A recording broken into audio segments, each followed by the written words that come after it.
Hello there and welcome to another episode of Mid-Island Custom Diecast. My name is Evan and today we are finally getting to the Four Horsemen build for the month of March, the 1980 El Camino from Hot Wheels. Remember, if you like what you see, to hit that subscribe button and ring the bell for notifications of future videos.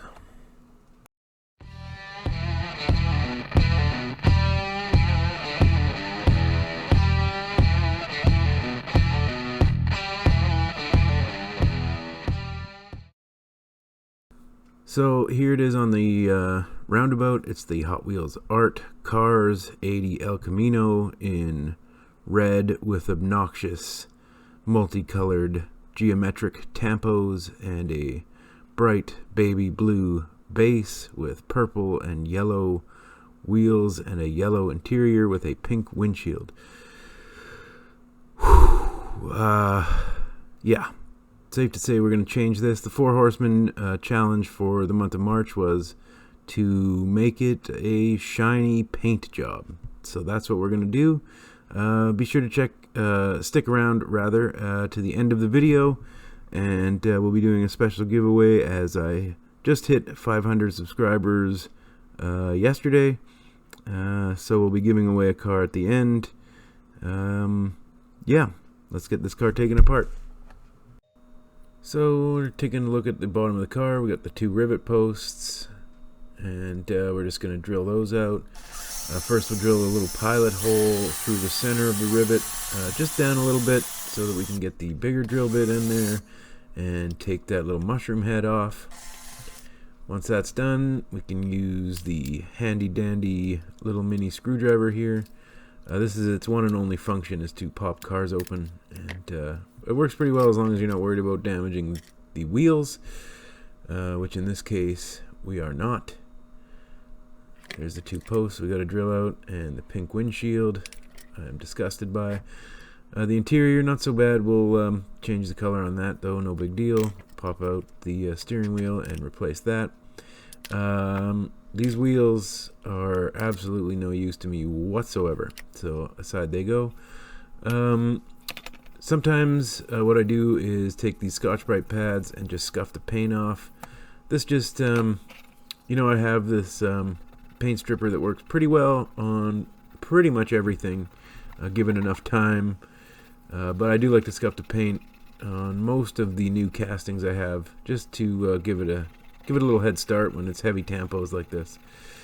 And so here is the paint stripper that I use. It's just from Home Depot, and we'll submerge it and move it around with my little brush there.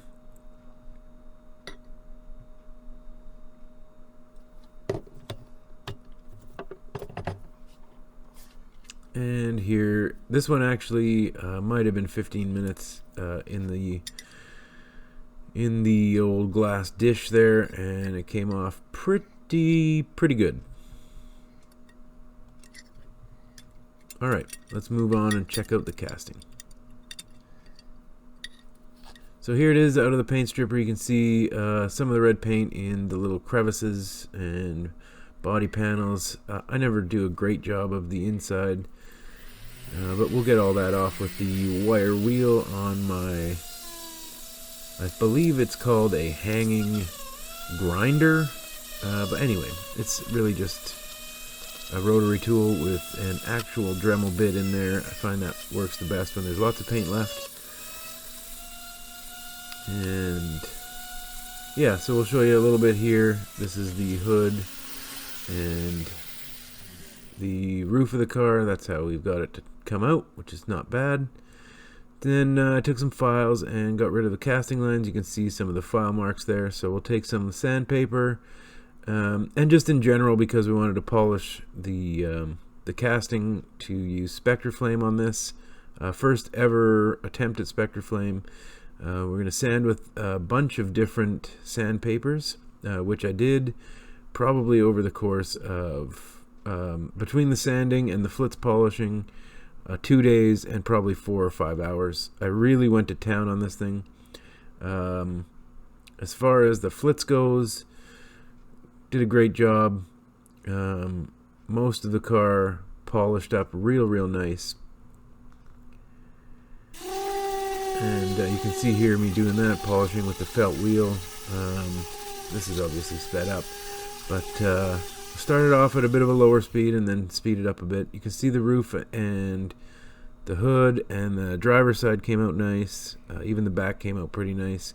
This side though is pitted to shit. Worst brand new casting I think I've ever seen. I just couldn't sand. You can see the door handle is pretty much gone, and I just could not get rid of that. So we'll mix up some Redline Shop base coat, and we'll get to that in a little bit. So here I've got the wheels, the new wheels, and the axle tubes, and I'm just going to check. I've sanded out the little grooves on the bottom of that interior piece, and we'll just check to see how the wheels fit before we get into paint on the body. Without any pressure they roll fine, but as soon as you put it down on the bench, I can feel the wheels kind of dragging on the top of the wheel arches on that interior piece. So I took the drum sanding bit on the Dremel and sanded that out. Now unfortunately I sanded too much too fast, and I sort of melted the plastic on the driver's side, I guess. Otherwise it came out good. So to fix that driver's side wheel arch, I'm just going to use some of this acrylic nail powder with the ultra stinky acrylic nail liquid. Anyway, that put that in there, nice thin coat, and it dries super hard, super fast, and I just sanded it back down so it was nice and flat.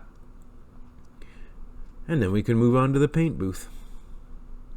So here is that body casting and the Redline Shop base coat. And what I should have done is filled in those pits first, and you can see on the final product that it's not perfect, but it's much better than if I would have just sprayed the Spectre Flame right over it, I'm sure. I don't have a lot of experience with Spectre Flame. Like I said, this is the first one that I've ever done, but I couldn't spray it over that body the way it was. I was not willing to even try it. Here is the color I chose, the Aqua from Redline Shop.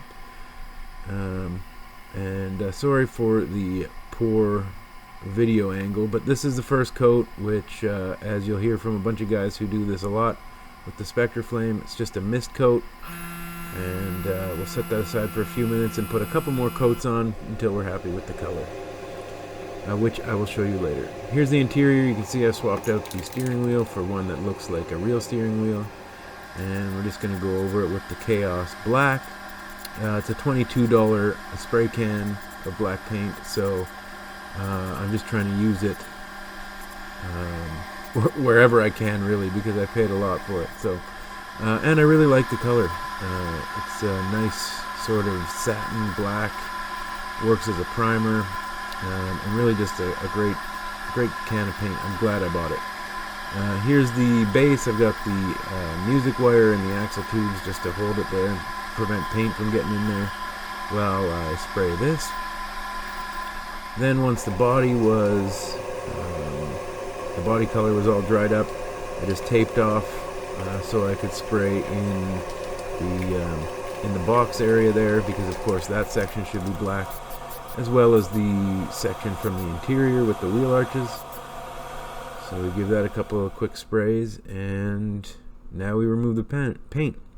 Now, I've had trouble with paint peeling, removing the tape on some paints, but this urethane paint, once it's cured, man, I don't know if anyone else has ever peeled it, but it was on there good, like there was no way it was coming off. So here's all the pieces all painted up. There's the interior, there's the base. I did some details and painted the bumpers and stuff, wheels on there. And I did a little tint job on the windshield, which I think just made it perfect. So now, before we see the final result, here's what we started with. Wow, just speechless. And here is where we ended up with.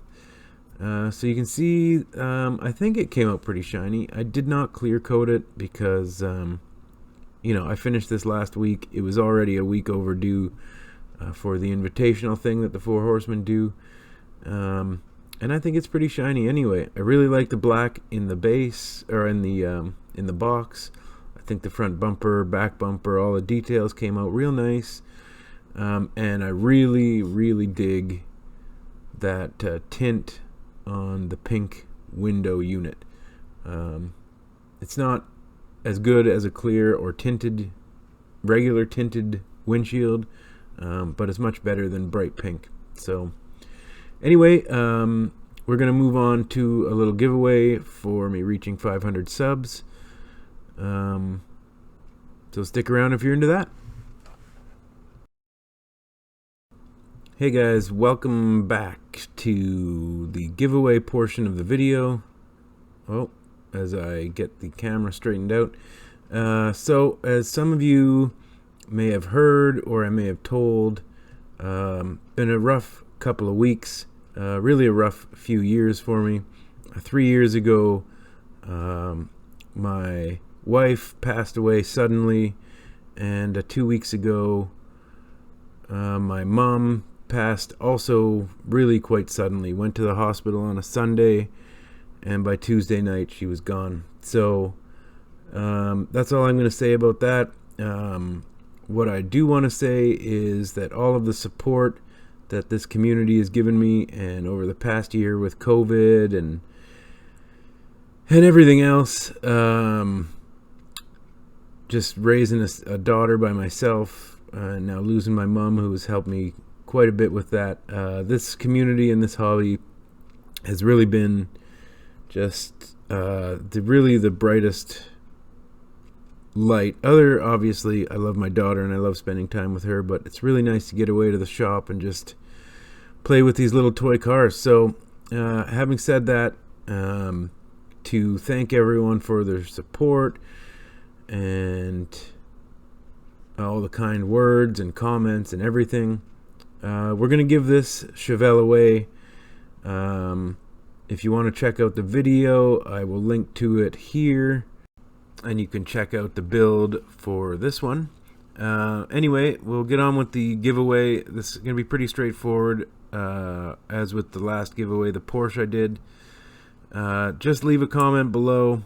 Let me know your thoughts on the Chevelle, on the El Camino, whatever you want to say. I'm not going to use any specific words or anything like that. Just leave a comment.